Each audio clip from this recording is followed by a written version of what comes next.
Hello, lovelies. Thanks for joining Hearthside Story Corner. Today we will be voyaging together on the cruise of the Little Dipper by Susanne Langer. So sit back and enjoy this animated story with me. Once upon a time, there was a very poor boy who had no cap on his head, no shoes on his feet, and never a penny in his pocket. He was so poor that he did not even have a name. His father had gone to sea many years ago in a ship called the Big Dipper, and as he had never returned, people said surely he must be dead. So the boy had gone to live in a small, dark house beside the sea with his great-aunt, who was very old and cross and strict.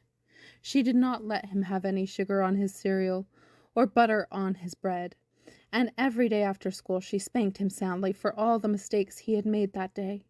And if he had not made any, she spanked him just the same for all those he would probably make tomorrow, or the next day, or the next.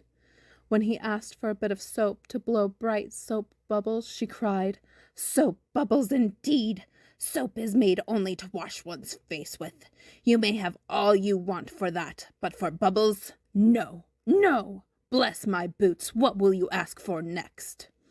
When the other children played on the beach, building castles in the sand or picking up pretty shells, this poor boy had to gather driftwood for his great-aunt's kitchen fire. But for all his hard luck, he was always whistling blithely at his work.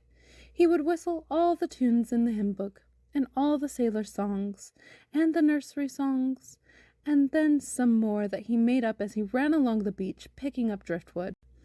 Of course his great-aunt had forbidden his whistling about the house, but other people liked to hear him, and since he had no name, they called him Birdling. His great-aunt called him "You."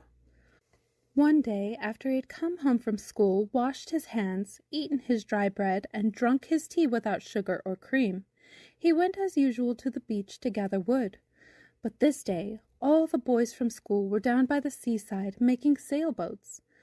Their mothers and aunts and grandmas had given them odd bits of muslin from the rag bag for sails, and their fathers and uncles and grandpas had given them little pots of paint. And the old boat builder who lived on the beach had supplied the nails and boards and no end of good advice.